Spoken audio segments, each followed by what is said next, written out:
అందరికీ నమస్కారం. Welcome back to my channel. గిరిజనగూడెం ఇది ఒక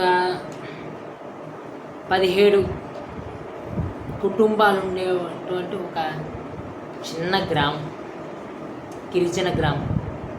ఈ గ్రామానికి స్వతంత్రం వచ్చిన తర్వాత నుంచి కూడా వీళ్ళకి వెలుగులు లేవు. వెలుగులు అంటే విద్యుత్ లేదు. ఇప్పుడు దాకా కూడా చీకట్లోనే వాళ్ళు బతకడం జరిగింది. ఎన్నో గవర్నమెంట్స్ వాళ్ళు అర్జీలు పెట్టుకోవడం జరిగింది. అలాగే ఈవెన్ గత ప్రభుత్వానికి కూడా వీళ్ళు అర్జీ పెట్టుకోవడం జరిగింది. ఆ అర్జీ ఇప్పుడు పవన్ కళ్యాణ్ గారు కూడా పెట్టుకోవడం జరిగింది వీళ్ళు. కానీ ఇక్కడ ఉన్నది పవన్ కళ్యాణ్ గారు కదా, పాత రాజకీయ నాయకుల్లాగా, పాత రాజకీయ పార్టీల్లాగా వీళ్ళు వదిలేసే రకం కాదు కదా. అందుకే సెంట్రల్ విద్యుత్ శాఖతో మాట్లాడి, స్టేట్ విద్యుత్ శాఖతో మాట్లాడి ఈ 17 కుటుంబాలకు గాను 9.6 కిలోమీటర్ల మేర 217 విద్యుత్ స్తంభాలను ఏర్పాటు చేస్తూ ప్రతి ఇంటికి 5 బల్బులు, ఒక ఫ్యాన్ని కూడా ఏర్పాటు చేస్తూ పవన్ కళ్యాణ్ గారు ఆదేశాలు ఇవ్వడం జరిగింది. దానికి తగ్గట్టుగానే అక్కడ కార్యక్రమాలు పూర్తయిపోయినాయి. వాళ్ళకి విద్యుత్ రావడం జరిగింది. వాళ్ళ ఇళ్లలో వెలుగు వెలుగుతూ ఉంది. ఈ వెలుగు వెలగడానికి అయిన ఖర్చు ఎంతో తెలుసా? 80 లక్షలు. 80 లక్షలు. ఇలాంటి 80 లక్షలు ఎన్ని ఉన్నాయి? ఎన్ని గ్రామాలు ఉండుంటాయి? ఎన్ని గిరిజన గ్రామాలు ఉండుంటాయి? ఎన్ని గిరిజన తాండాలు ఉండుంటాయి? కొన్ని గిరిజన తాండాలతో ఎన్ని ఉండుంటాయి?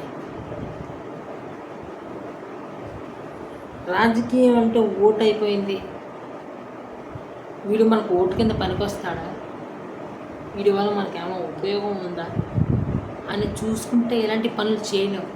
కానీ కళ్యాణ్ గారు అలా చూసుకునే రకం కాదు కదా. నిజంగా ఆశ్చర్యం. భారతదేశానికి స్వతంత్రం వచ్చేసి 75 ఏళ్ళు అయిపోయిందా? 75 ఏళ్ళు అయిపోయినా కూడా ఇప్పటికీ కూడా విద్యుత్ లేని గ్రామాలు ఉన్నాయా? విద్యుత్ లేని ఏరియాలు ఉన్నాయా? మనం ఎంత దారుణంగా ఈ రాజకీయ నాయకులను ఎన్నుకుంటున్నాం. మనం మందుకు వంగి, బిర్యానీకి వంగి, డబ్బుకు వంగి, కులానికి వంగి, మతానికి వంగి ఎంత దారుణంగా మనం ఈ ప్రజాప్రతినిధులు ఎన్నుకుంటున్నాము.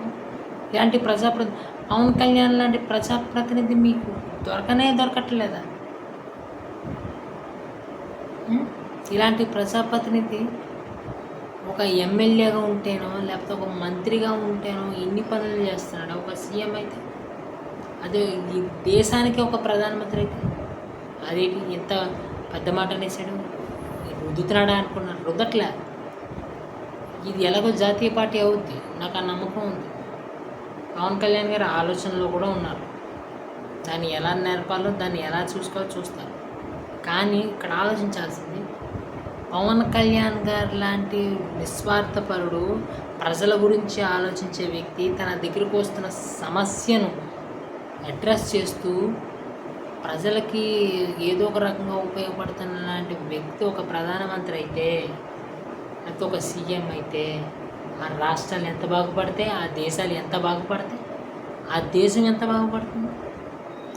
దానికి ప్రజలు చేయాల్సింది ఏమీ లేదు.